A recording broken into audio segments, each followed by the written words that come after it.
Hi, I'm Danger Dan Jers, the host and GM of the D&D Real Play podcast, D&D Dark. Join us on Wednesdays for an absurd, over-the-top comedy horror adventure, starring some of history's most infamous monsters. I'm Ben Magnet. I play Mary Frankenstein, our barbarian. I am Daniel Cruz. I am playing Imhotep the Mummy, our cleric. I'm Jordan, and I play Larry Talbot, a lycanthropic warlock. I am Grayson, playing Jack Griffin, the Invisible Man, the party's rogue. I am Aaron. I play the Phantom of the Opera, our bard. For more information, go to dndarkpodcast.com and listen to us anywhere you find podcasts. You've read the books. You've learned the rules. You've played the games. And so is your mom. Just making sure you're paying attention.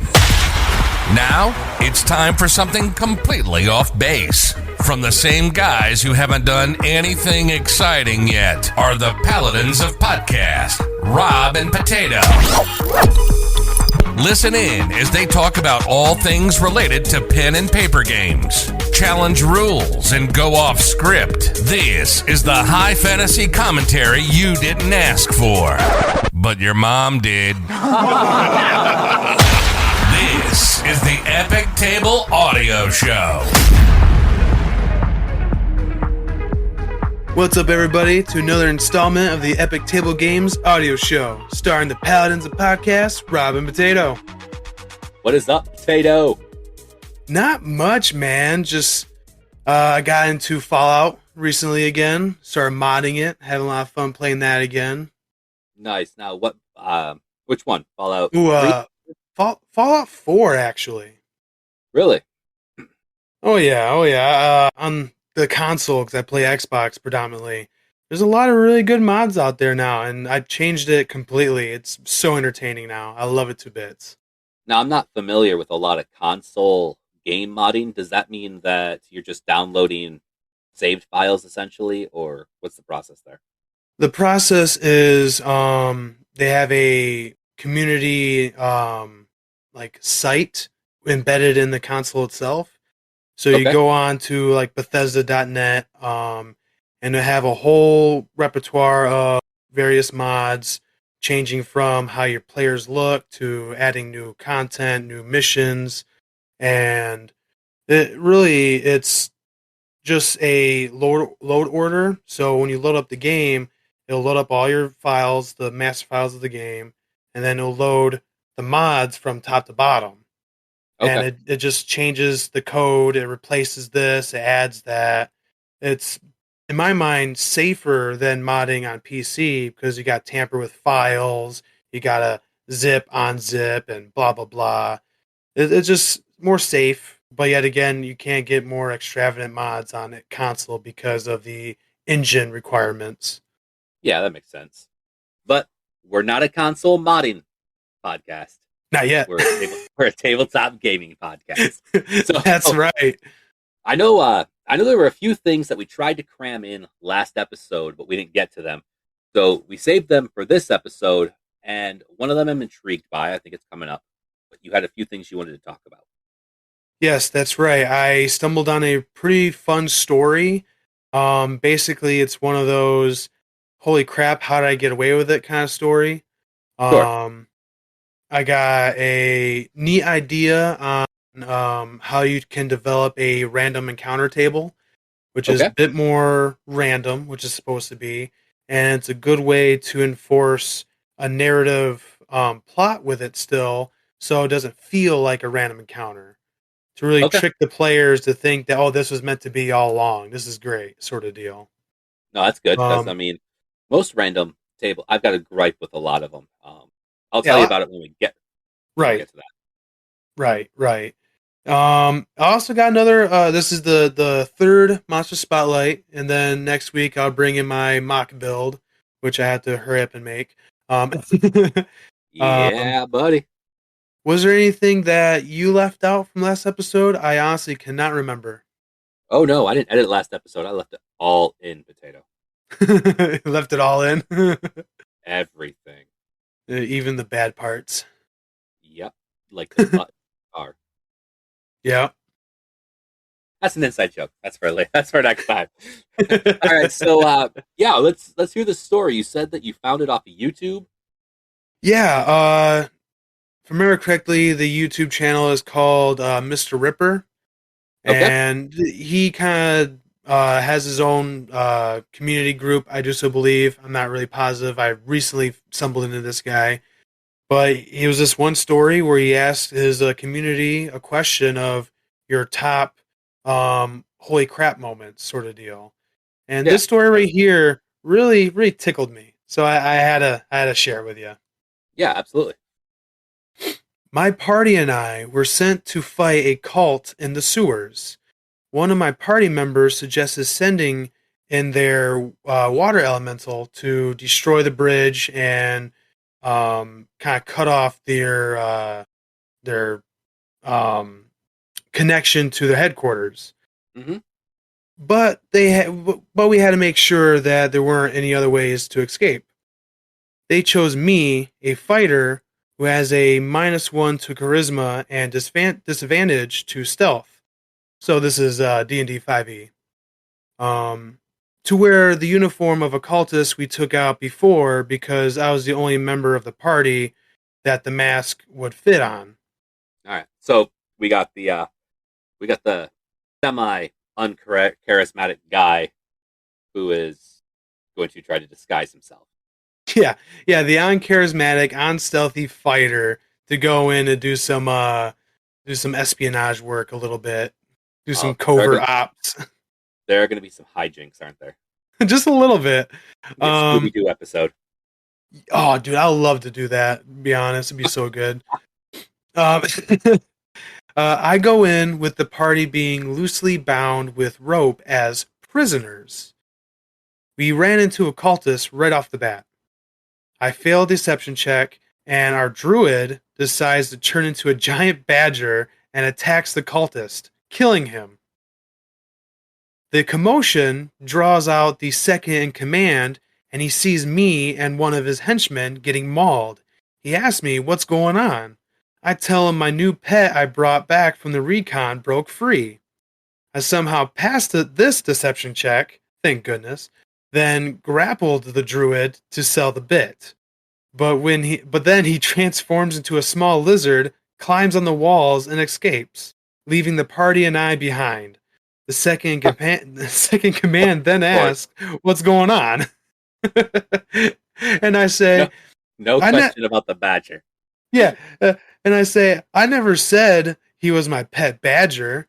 He's my pet shapeshifter." Roll for deception. Nat 20.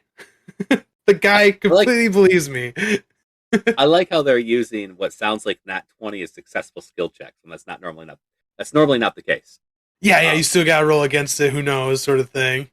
Right, but I mean, the fact that when you roll a natural 20, it's already an incredibly high number. It's you just maxed it anyway. Yeah. So, I mean, it's easy to believe that he's succeeding here either way.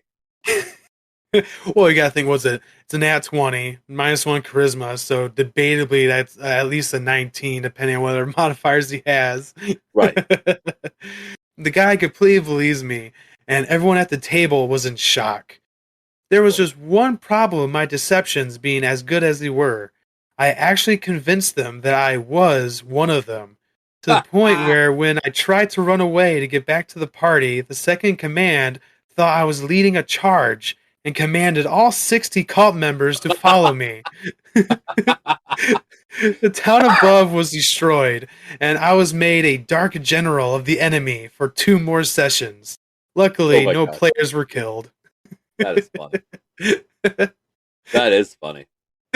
It reminds me of like the Evil Dead or the Army of Darkness. It just reminds me of that. Just these gullible bad guys.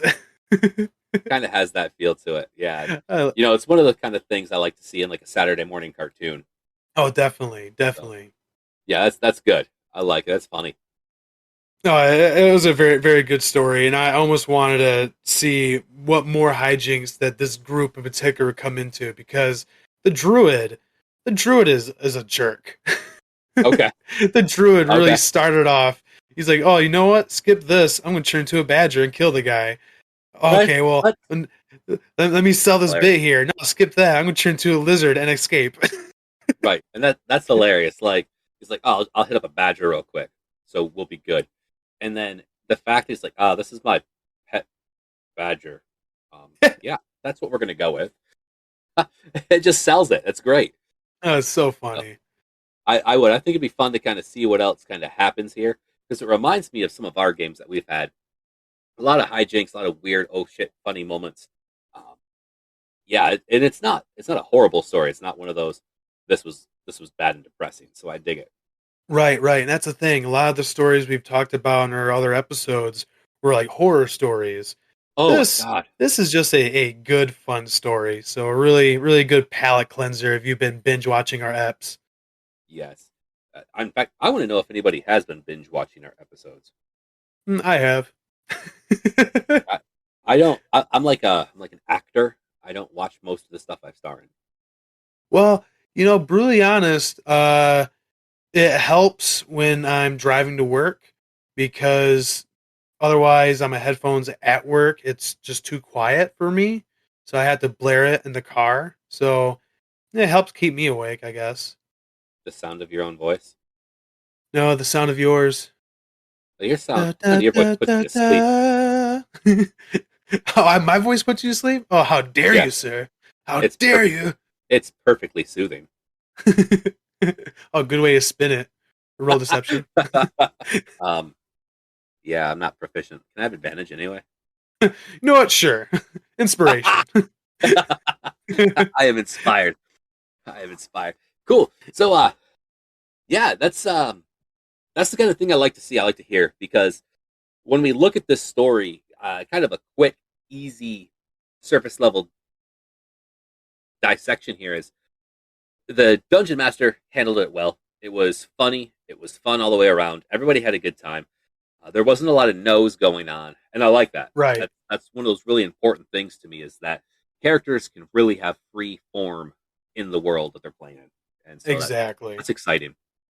I can just I think- imagine the gleeful smile that the DM had. Oh. He's like, "Oh, you're leading a charge, my brothers. Let's go!" Oh yeah, that's the way to do it. Sorry if I'm yawning quite a bit. I'm tired. Oh, dude, same here. It's ridiculous lately. Shit, you want to hear something completely off base? Oh, lay it on. All right, so I started a new medication, right? Trying to get healthier, trying to get everything all figured out, make sure my body is functioning properly. So I get on this new medication, and I'm reading some of the side effects, and one of them is dry mouth. So I'm waiting. Oh, cocaine. That's what we've been taking. Gotcha. No, that'd be dry nose. So, everybody who's got reviews on this and talks about this medication is like, yo, dry mouth is horrible. It's so bad it feels like you're trying to swallow sandpaper. Wow. Just dry dust. And I haven't experienced that yet. Like my mouth is still perfectly normally functioning. Knock on wood. Right. Well, I've been on it for like a week now, and Oh, okay. it's been good. So I'm pretty sure I won't have the horrible dry mouth effect. However, the burst of energy I do get, and it's not like it's a caffeine-laden pill, but that burst of energy happens to be coupled with insomnia. Really? Oh. Really, both of them are side effects. Oh, wow. Now it's said that once you take the pill within 25 to 40 minutes, that's when you get your peppy. That's when you get the pep in your step. That's when you get the kick of energy. Obviously, insomnia, you can't sleep. So I take this pill when I wake up in the morning for work, so at about 4 a.m. Okay. I don't really feel the kick of energy until I'm trying to get sleep. But I can't get to sleep because I'm getting the insomnia. Wow. So the first night I took this medication, right? Yeah. I went to bed at 10:30. I woke up at 1:30 in the morning. And I was so full of energy, I could not get back to sleep until that night. All right? I slept 10:30, 1:30. In fact, I didn't feel like getting out of bed, so my wife was sleeping right next to me. And I'm doing my apprenticeship classes. So I'm on my phone doing my homework with my flashlight on, reading my textbook. Just and kidding you not. Every few days, I just can't sleep. I can't sleep worth a crap. But the sun goes down, and all of a sudden, my energy just goes through the roof. Wow. Yeah. Wow. Like, Go to the gym so during I those started. times. I should, but I started going to the gym after work, Oh, okay. and I'm at like right now. I think 2 days a week, trying to get back to 3. One of the things about the medicine is that it cuts my appetite down by a lot, and I'm not eating as much as I used to. But if I don't eat frequently enough, I get sick, and I've always been that way. Right. So it's like a weird balancing act. I didn't go to the gym yesterday because I needed to get home to eat something, and today I still have to balance my family life, So today, Oh, yeah. we had other things going on after work. It's crazy. It's one of those things that are absolutely nuts, and it's a fun story to tell people. It's nowhere near D&D related.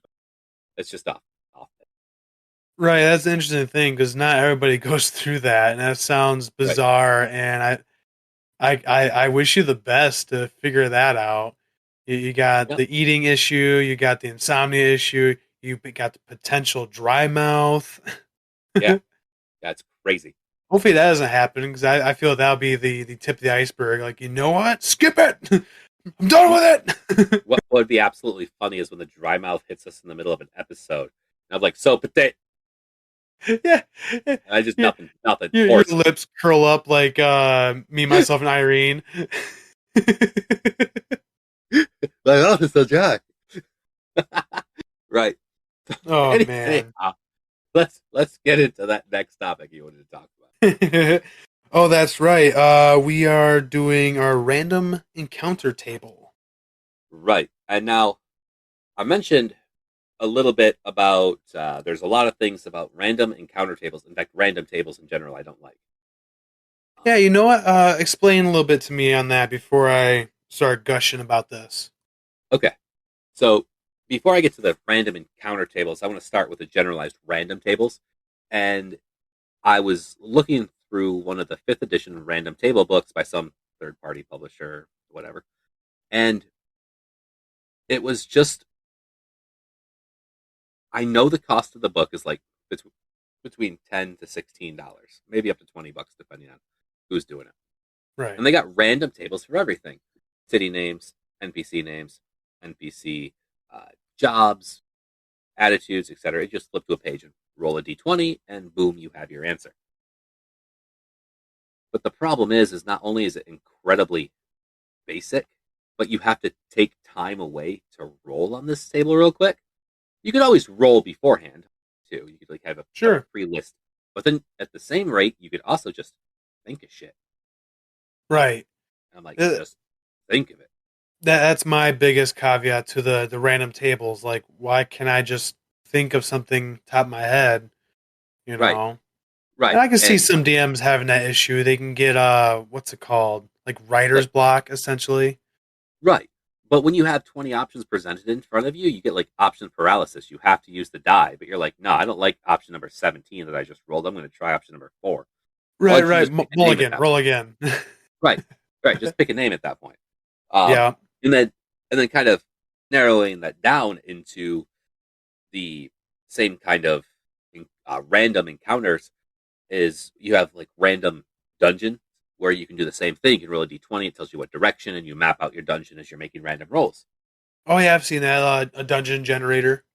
Yeah, and it's cool, it's decent, but again, I mean, if it doesn't fit the vision, it doesn't fit, the randomness doesn't fit the vision. Right. I feel the randomness is what people will lean on if they just don't have the vision. That's the only thing I can think of. It can help. I'm not saying that there are no uses. I'm not saying that it's unuseful. I'm just saying that I don't like them because of how basic it seems. And I like to see something, and if I see all the options, if I don't like any of them, I want more options. So exactly. The book is so, it's all tables. I don't know how to describe it other than it's just all tables and you roll on them for what you need. It doesn't feel creative. It doesn't feel neat. It doesn't feel like it's $15 of value. Right. And then when we look at random encounter tables, I get the same problem that I have with the random dungeon generator encounter, dungeon tables, is that how do you kind of fit that into your story? Yeah. You know, a lot of times I will use an example of a sphinx I put in my Yep. story. I didn't get the sphinx from a random encounter generator, but I took their natural habitat, which is generally like desert or rolling plains. It could be either or. Yes. But when you use like rolling plains, you're like, oh, it's a sphinx. You're like, what the fuck is a sphinx doing out here? Okay, they're in the desert. Nope, sorry. Their habitat is also this rolling hill of grass. You're Right. good. And I have a problem because when you use those random encounter tables, you kind of get a lot of that potential. Is this doesn't just quite fit. I'm only throwing combat in because you're expecting combat. Right. One thing I do like about certain random tables is when you roll something that fits in perfectly enough to where the players are questioning what's happening and they're Mhm. more enveloped in the mystery of it without realizing that all you did is roll a d6 or something and you're just flying Sure. off of what you got, I Sure. like that. It's like you said, like what is a sphinx doing here? Well, I don't Yeah. know. Well, let's explore that, shall we? I got this encounter set up. Hold on. Yeah. Yep. Now, I think that what's really neat with a lot of your random generators is that you can essentially regenerate your encounter. Oh yeah, So you don't have to roll it on the fly. You can simply roll your generated encounter prior to and then just insert it as needed. exactly. I think that's a good way to do it as well. Even if you pre-roll 3 instances, and then when they come up in a certain area, you just kind of pick what feels better out of the 3 you rolled. So it Oh, still for feels sure. random, and it still feels like it's your narrative input. Because I think Yeah, that's the biggest thing. You want narrative input to make sense of it. Because yeah, it's yeah, random, but you don't want it so random where you don't even know how to roll with it. right. That's a big thing. Yeah, it's a very big So thing. I feel every encounter should have some kind of tie-in to something, even if it's underlying or overarching a story plot. yeah, yeah, I can see that. So what about this particular setup that you found, or did you partially build onto it a little bit? What's going on with this? I know we've gotten a little far off the basics there. Yeah, this is actually another YouTube video channel I stumbled on. You guys can look him up. It's Dungeon Masterpiece. I I've like him seen a it. lot. Yeah, because I like him because he's very smart and he dresses up like a lawyer, which is very Oh, entertaining for me for some reason. I don't know nice. why. He's your DM lawyer essentially. But yeah, he kind of explained what he does for random encounter tables, and then I kind of just tweaked it a little bit just for me to use. But I think it's barely negligible to even explain that. So what it is instead of doing a 2d6 system or a 1d20 plus 1d8 system like the House of Strahd uses, Hmm. um, it's actually a 1d6 times 3, not 3d6. It's just 3 1d6s. And what you're doing is you're rolling your encounter, then rolling a behavior, and then a conflict. Okay. And the idea is usually when you are setting up your world or set up your campaign, trying to figure out your geography, you kind of, what you should do, I should say, is outline general areas they want notable enemies to be at, Okay. notable plot areas like a dungeon ruin or something like that. But because you know how your players play, you want to keep it malleable enough so then you can change things around if they want to change course and you still want them to experience X, Y, Z. Sure. So the idea is not to lock a encounter table to a specific area, but more like a region. Span it Okay. out to a environmental region. Let's say the tundra compared to the rolling hills. Yeah. Not so specific as this forest, because you're so restrictive. Right. They might not even want run in there. Yeah, and that makes sense. That makes sense. In this region, plot out areas that you want a notable place or creature or being to be at. Don't fill out details and lock yourself in. If anything, fill out what those are. That way you can drop them in if need be. It's a Sure. little bit of prep, but Yeah.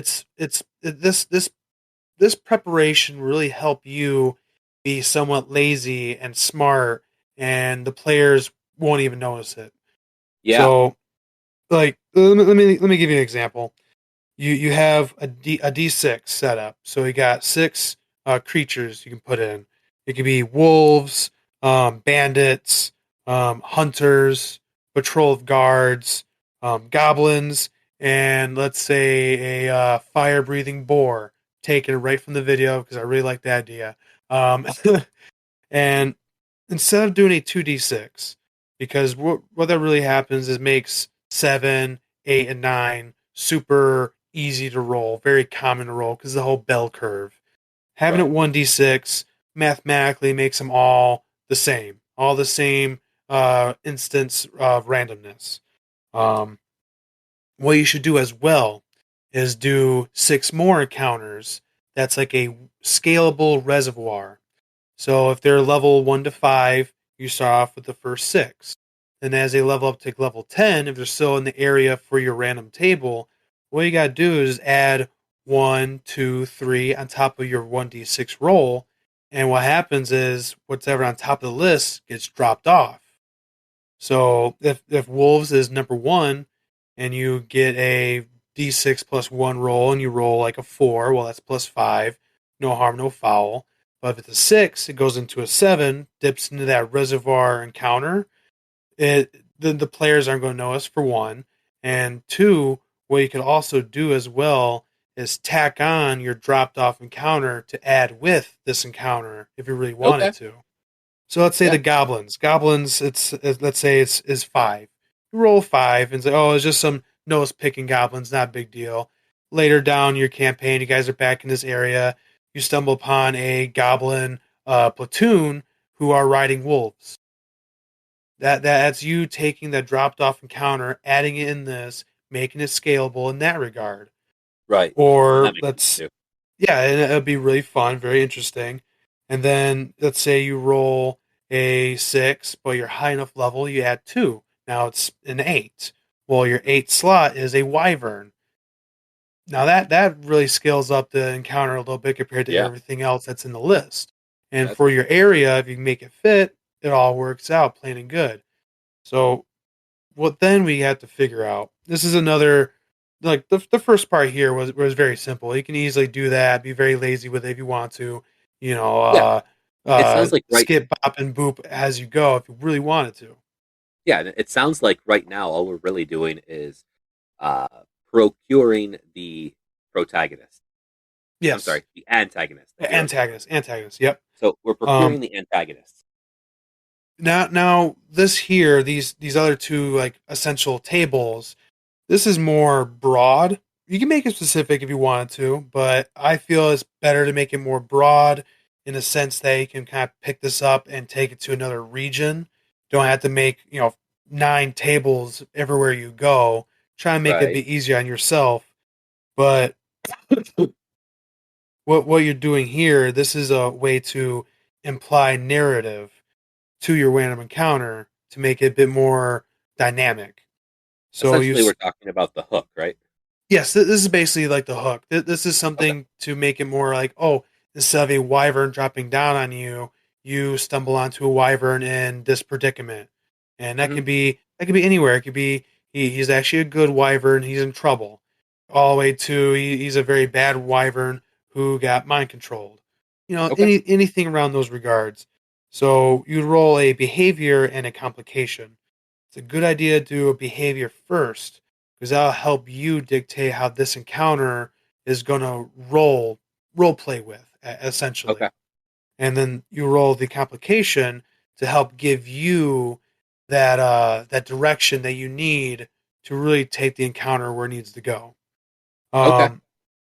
So let me give you another example here. I'll do all three just to kind of get more sense. Yeah. A band of bandits are digging a pit because they hate their boss. Now you roll that and you're like, okay, well this is odd. How am I going to spin this? And you can spin this in 5 different ways a Sunday. They're working on killing their boss. And they're digging the grave now. Yeah, they're digging this pit. It could be digging the grave, or maybe it could be like I'm setting a trap for them. And this could be anywhere to, oh hey guys, want to help us out? To, oh, what are you doing? Better not snitch on us, you know? Right. I like that. And it feels a little different than a lot of the other generators and encounter builders that we've seen. Most of them are, hey, here is the creature you're fighting, here's where it's from, and this is the loot. Right. So this table, it's a different feel. I like that because it can throw in the potential for a twist because of their essentially motive and behavior. Oh yeah. And here's the thing too. Tie back into what I said in the beginning. The example was perfect because they hate their boss. Well, their boss could be one of the notable creatures or beings that you have established in the region. So then you just pick a direction nearby to them, and now the group has a option to go there or do what have you. It's a way to expand on the random encounter to make it feel like it's a part of your campaign, not just a random encounter. Right. And that's nice too, because like you said, you can utilize it to be essentially anything. What if their boss is the specific manor lord that you actually need to assassinate? You just let these guys carry on? Or is he some miscreant that actually needs to be punished through your vigilantism kind of thing? Just another guy to murder hobo. It's really neat. It's a great system, and I like it. And it reminds me of something that I used to do, but I stopped doing. And that was actually using a similar setup to kind of pre-plan some adventures for my party, but also I would pre-roll a lot of my dice rolls. Oh yeah. So I didn't have to roll a die. I could just look on my sheet every time I use one, cross it off, use the next one. Exactly. And you can totally do that too. With this, make it even more surprise for you even. Like, hey, look at that. All right. I dig it. I also like that the way it's utilized, you can really work it into your story. Yes. That is important, especially in the way a lot of people like to play games now. Oh, yeah. Yeah. In fact, I'm trying to write a blog post about a lot of the things I've been seeing lately. And it's just going to put me back in my soapbox, so I don't want to talk about it right now. That'd be for another episode. Write about it. Oh, man. It would just be like a rehash of an episode a few weeks ago. Oh, all right. I see what you're going. Yeah. Another example from the YouTuber that I really liked, because when he first said it, I was like, oh, how are you going to spin that? But he did a really good job. So, Wyvern behavior will be he's working for someone else's bidding, and the complication is broken gear. So he spun that as you stumble on this wyvern with a broken wing, and he's actually working for a necromancer nearby who's mind controlling him. Okay. So you reeled in this necromancer person who's a notable character in your region, and now you got this wyvern who you can help and become an ally, or anyway. Heck, I think you can even make a wyvern your steed. Now, I have played in enough campaigns for a long enough period of time that if he's mind controlled, we're killing him. Yeah, that's usually how it rolls. So, I mean, all those great ideas of befriending him are he's too far gone. That's right. He can't be saved. Kill him. He's not Daniel anymore. I'm sure there are parties that would rescue, save, and make him a pet, etc. Right.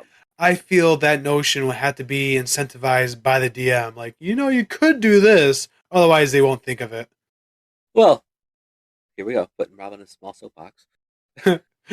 the DM incentivizes that, the DM should shut up. It's not the DM's story. It's the party's story. The DM's just telling it. That's right. That's right. If the party's going to kill the dragon, it kills the dragon. If it's going to save the dragon might eat him, but they're still going to try. Right. I mean, you got to think, how altruistic do you really want to be? All right, you got to ask yourself that, player. Don't let the DM choo you.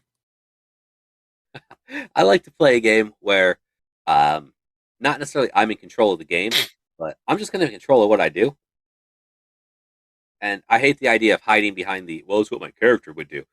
But honestly, if everybody is playing their characters as they are, I don't see a problem with it. That kind of reminds me of The Incredibles with Syndrome. It's like, if everybody plays who their character would be, no one will be. So deep. You're so deep that there are levels of understanding science will never get to. You cannot hack into my brain. It's not going to happen, Rob. This is a sealed trap now. No worries, bro. It's like the Disney Vault. You'll just re-release the old ideas every 20 years. Yeah, exactly. New animation style. I've checked the results on our poll so far, too, and it looks like we're still 50-50. Cyberpunk and a dark modern fantasy. All right. I totally trolled you on that, too. I had to apologize. I thought it was hilarious. When I saw I was tipping one way, I'm like, you know what? Let's tip it to the middle. And it stuck so far. Now that I know that, your vote doesn't count. It doesn't count. I'm subtracting 1. You know, I did ask you, hey, can you change your vote? Like, nope, 1 vote and that's it. I'm like, okay. I thought you were asking for people who are curious. No, I'm conniving that way. I was asking for myself. That's not conniving. If I knew how to funny way to say jerk, that'd be a jerking. Dumb words. Let's roll into this monster spotlight. You got a good one for us today, right? Ooh, that's right. Here, let me pull them up. I dived back into Starfinder. Yeah. I was looking at other game systems like Blades in the Dark, but it was really hard for me to find enough information for a Spotlight. Like, I found some cover art for Blades in the Dark on like a Spirit Seeker Crow. I'm like, oh, that's cool. Only has like 1 sentence. I'm like, well, what about stats? Nope, don't have it. What about this? Well, can't find it anywhere. Remember that something like Blades in the Dark is a different system. It is. It's not going to be set up the same way that you're familiar with your Wizards of the Coast material or your Paizo material. Yeah, it was really bugging me, so I just changed gears and I went back to Starfinder because I really like what they have going on. It's so unique and pun intended alien. This creature here, to my understanding, is the Starfinder version of a kaiju. It is like your Godzilla, your Pacific Rim monster, essentially. It's called the Kyokor. Kyokor. Sure. Gotta spell it interesting. Real quick, let me figure out. I would like to post a picture on our little chat here so then you can have a good visual representation. Okay. Now let's see. Now remember, our users cannot hear you posting a picture. That's right. Can't see you posting a picture. The picture will help you and I describe him because I feel the stat block doesn't do it enough justice. Sure. It's faster for me just to go to Google. Would it? Probably by now. Too late. So I misspelled it and it brought up a picture of Super Saiyan 4 Gogeta. Hey, that's cool. It's on this big fish thing? Is he a fish thing? I don't think so. I think I don't he's know. more like a large, slender, big-chinned, like lobster dude. He's bipedal. Yeah. Purple. He's purple. Yep. Tentacles on his back, a tail. Funny claw-looking things. Yeah, dude, this creature, when I was reading it, is insane. It has blind sense of thought, so it can see you as long as you're thinking. I mean, shit. I'm invisible to him. Dude, I'd be the greatest weapon.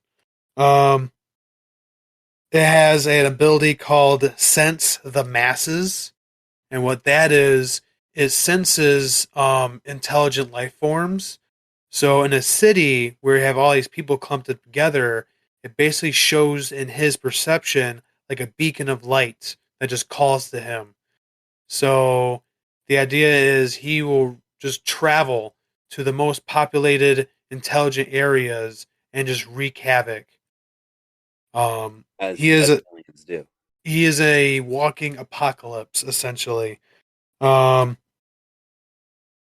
I don't know if we've said it in our last Starfinder monster, but in this game system of Starfinder, there's two different ACs.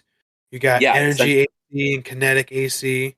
Yep. So that's essentially your like your phaser, laser blasters, and your melee attacks. Yeah.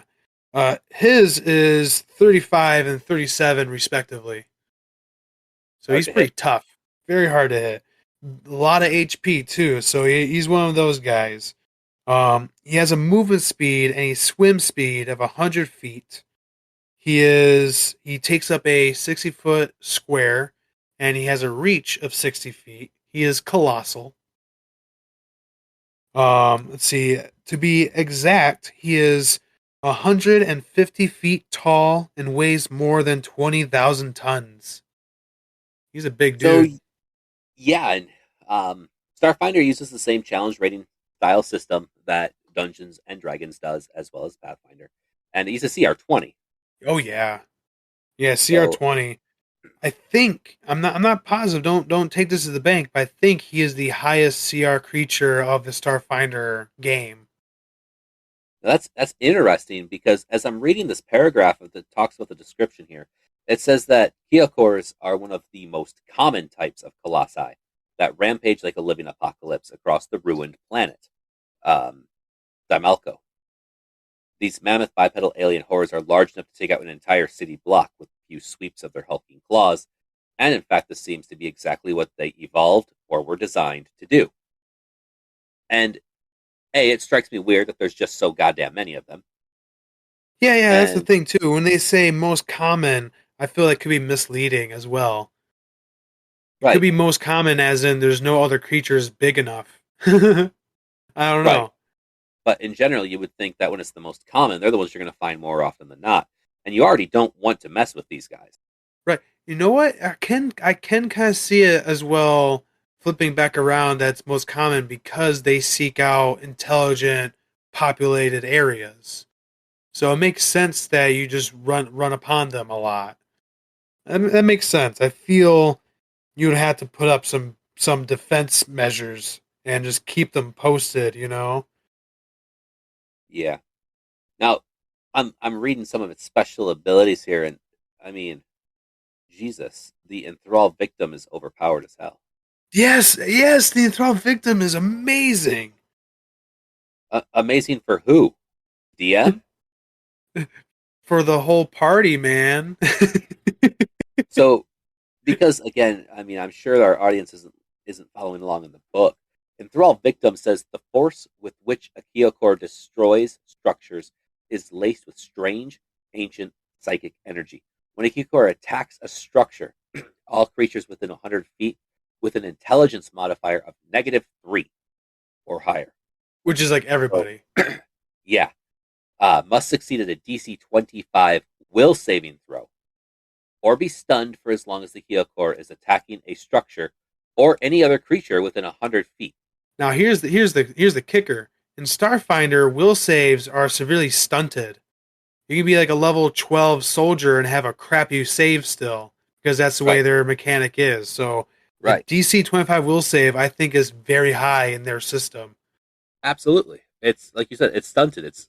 This is ridiculous for a monster. In fact, I would say that for the most part, Starfinder is actually more difficult to survive than Pathfinder or D&D. Yes, I think it actually is part of their design because they want you to feel the immense measures of what space is, and it's supposed to be very not hostile but hazardous, I guess is a better way to put it. Yes. That's one way to put it. And it's amazing. I'm looking at this guy's multi-attack. I mean, a bite plus 32 is 4d12, 29. Yeah, 4d12 plus 29 damage. Yeah. You're dead. Two claws at plus 32, 4d12 plus 29. A slam is a plus and a 32, slam. 8d6 plus 29. Yeah, 8d6. Oof. 60 feet. I think the slam could actually pump out more damage than the bite and the claws too. And since he's multi-attack, he can lay all those in. As long as he hits, he's doing it. Yeah, it's especially as a full round action. Oh, he ignores hardness for any structures that's not made of adamantine alloy or harder material. Yeah. And if he's attacking a structure that is made of such materials, it just ignores half of the hardness instead. Yep. That's like crazy, bro. This thing is so immensely powerful. It's like the Starfinder version of the Tarask. I was just thinking, I mean, if you were going to put this thing up against a Tarask, which one's going to win? Ooh, monster battle idea? It is a monster battle idea. We haven't visited yet. Cross system. Sure. Let's take some time and we'll see about putting these two giants up against each other. I mean, they're both incredibly large. They are both approximately CR20. They have very similar hit points. Their stats are essentially the same. The biggest difference is the two separate ACs for the Pathfinder monster. Right. I feel we'll just have to go with kinetic AC if we were actually going to get to the brass tacks of it. Yep. And here's another interesting thing. Scavengers on Dimelico dare to brave the wastes of their world to gather the enamel-like hulls that the Kyokors occasionally shed from their crowns. So you can make suits of Kyokor plating that are tough and surprisingly lightweight for their size. So you can have a Mark 1 all the way to a Mark 5 Kyokor plating armor that exponentially increases your AC bonus. That's interesting. So a Mark 1 Kyokor armor gives you a plus 4 to your KAC. Wow. And then you kick it up to the Mark 5. It's a plus 24 to your KAC. And plus 23 to your EAC.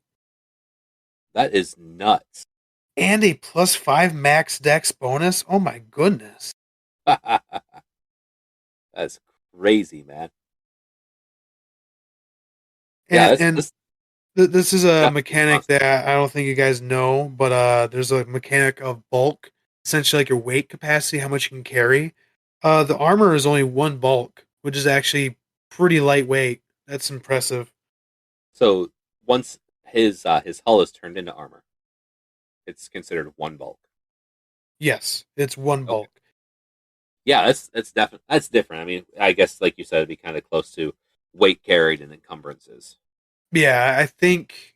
Now, don't quote me on this one either, because I haven't even touched Starfinder, and I really want to play it. But I think when you carry, let's say, like 10 bulk, you're considered encumbered, but you can still move. And then you carry more stuff. It's like a video game style where you're like just like stuck in place. In an area with like no gravity, it's actually very hard for you to move. Yeah, if you are in space, you just kind of plod along, right? Right. Ooh. Sorry, I got distracted there for a second. I got a cat that startled me by my feet. It's a monster! Dude, you got no idea. Here's a weird thing. Here's something that I find very interesting, and I don't understand why. But the Kyokor has only one language, and that's Common. So imagine Yeah. this big dude talking to you normally as well. Seems so off-putting, actually. So when I was looking at his stat block, it said that he actually has two languages, and one of them is his ancient alien race language and Common. Oh, So, I don't think the Common is there necessarily for him to talk to people because his very nature strictly says that he's going to just run in, destroy a town, and keep moving. oh, so maybe Common is just more of how he can understand because he senses you through your thoughts. It's not how he speaks, it's how he hears you. Oh, excuse me. That's how I would play it. Yawn house. Oh, dude, you have no idea. Like I said, insomnia, I still get tired even with a burst of energy.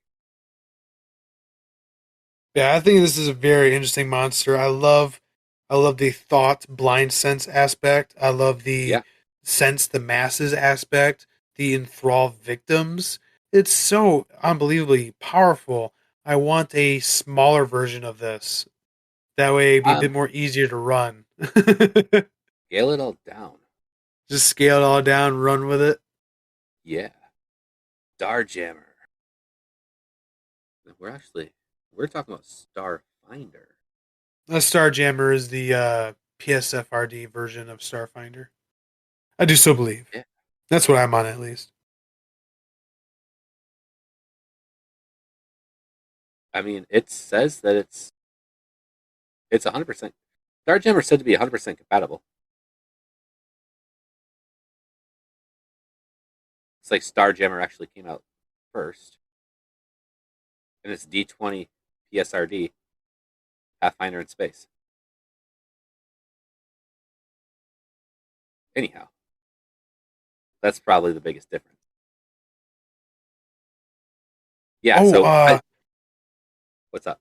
It also has these tendrils, these tongue. They specifically say tongue-like tendrils that will seek out from its body, and they use this for fine-tuning manipulation of objects because their claws are so massive and big. They just use it to smash things. Yeah, not creepy at all. Yeah. And the thing is, too, from this picture, shows that the tentacles are coming from the shoulder. I imagined it coming from the claws, coming from these lobster pinchers. I thought that'd be a bit more creepy. I mean, maybe a little bit more creepy, sure, but I had seen the pictures and I just imagined it had funny tentacle things on its back. It's just for looks. Yeah, just creepy space shit. Right. That's definitely interesting. I like the chin because the chin reminds me of the Neon Genesis Evangelion suits. Remember that anime? Okay. Barely. I didn't watch a whole lot of anime when I was younger. I watched a very few specific animes. Oh, okay. Or DBZ. Dude, I am. Anybody who knows I'm a DBZ fanatic. I can go on for hours about that shit. But anyhow, there was stuff on TV earlier today, and this Kyokor's chin, as we're talking about artwork, actually reminded me of the Crimson Chin from some Nickelodeon cartoons. Fairly Odd Parents? Yeah. Oh my gosh. It's been a fairly odd takeover marathon all day today on Nickelodeon. Oh, that's funny. Dude, all right. Loved it. Let me get on my soapbox for a second here. Please do. I hate what Nickelodeon has been doing lately because you try to watch the show. You're on cable, I'm assuming. You're not streaming it on Paramount Plus or something. Right, but we're actually on cable. The screen has all these HUD elements all around the borders, all up in your view, talking about this, talking about that, showing another little video in the corner sometimes. Yep. It's so media consumed. I don't like it. I feel like it is brainwashing children. I don't know if I would say that it's brainwashing children because of all the media stuff that you see, but what I'm having an issue with, because I know exactly what you're talking about, and I see it way more often in news articles that you'll read on your phone or something, where advertisements just take up the Yeah. majority of the screen. You can't even enjoy what you're trying to read. You can't enjoy your content. Right. Everybody knows what I'm talking about too. When Yeah. you're trying to read something on like Facebook, you click on one of the Facebook articles, and then there's a banner at the top with the ad. You see like 6 lines, and then there's a huge box text video. And when you scroll past that, the video jumps down to the bottom of the screen, and then Yep. there's a little banner that pops up from the bottom. So now all you can see is 3 lines at a time. Yeah. Then It's you go to click garbage. the X on it, and it just closes out instead of actually stopping the ads. I hate it. Oh, I know one what of the you're websites I was on, I go to hit the X and just it replaces the box with another box that says, "Oh, well, what's wrong with the ad?" and gives me like a selection, like not interested in this and that, and like basically forcing me to do a survey just to get rid of the ad box. I'm not Yep. doing it. Right. Like, get out of here. It's ridiculous. And to see it on TV where you can't even close out of an ad is so much worse. I was watching Law and Order a while back. I think I was watching Special Victims Unit.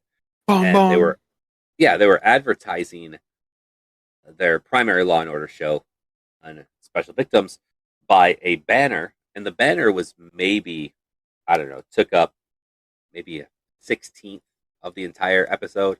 TV width, excuse me. Right. But on the banner itself, they also had cutouts of the primary actors who were large enough to span up to the halfway point on the TV. You can't enjoy the show now. No, You I got this couldn't. hideous thing. Yeah. And, you can't read anything except for Law and Order. And then you just see the guys. And, I would have to know what the hell's going on for me to even be interested in this ad. Right. So I generally don't watch a whole lot of cable anymore. I just wait till I can stream it. Yeah, me too. I don't deal with cable anymore. Whenever I go to my parents' house, they still do cable, and that's when I noticed that Nickelodeon. I'm like, what is this garbage? Trying to watch SpongeBob, and one of their comedic things that they have is blocked by this box talking about some like Loud House? I think so. A Loud House coming up in an hour, and it has a little time clock telling you when it's going to come on. Like. Yep. I can't enjoy this joke that I used to enjoy when I was a kid. This is great. I love it. But in an hour, we got another show coming on. And the thing is, too, these shows, or should I say these channels, just put on like 3 shows on repeat for hours on end. What happened to the good content back in the day?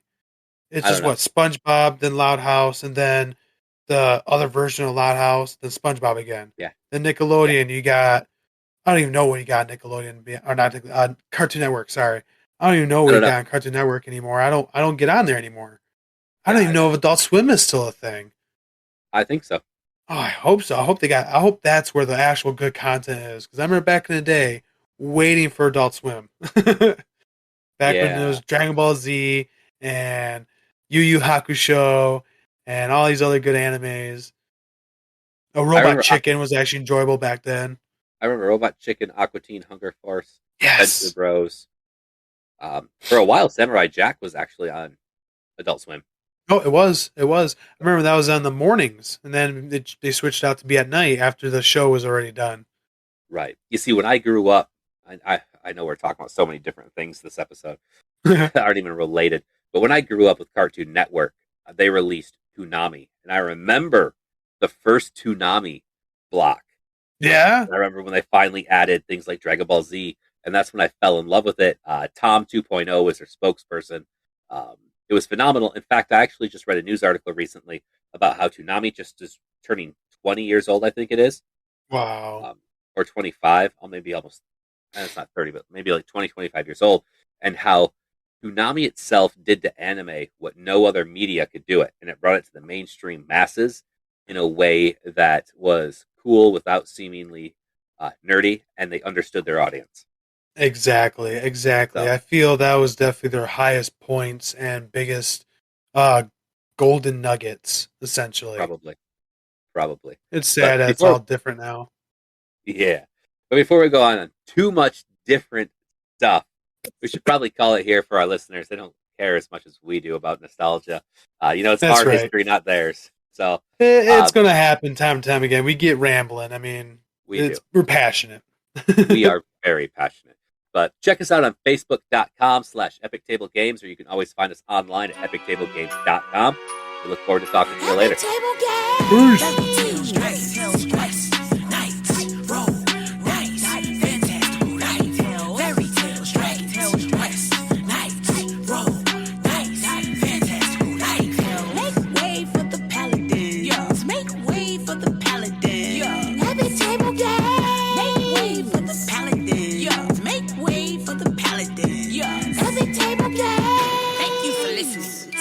Table audio show with the paladins of the podcast, Rob and Potato. Until next time, stay in touch on Facebook at Epic Table Games and online at epictablegames.com. Yeah.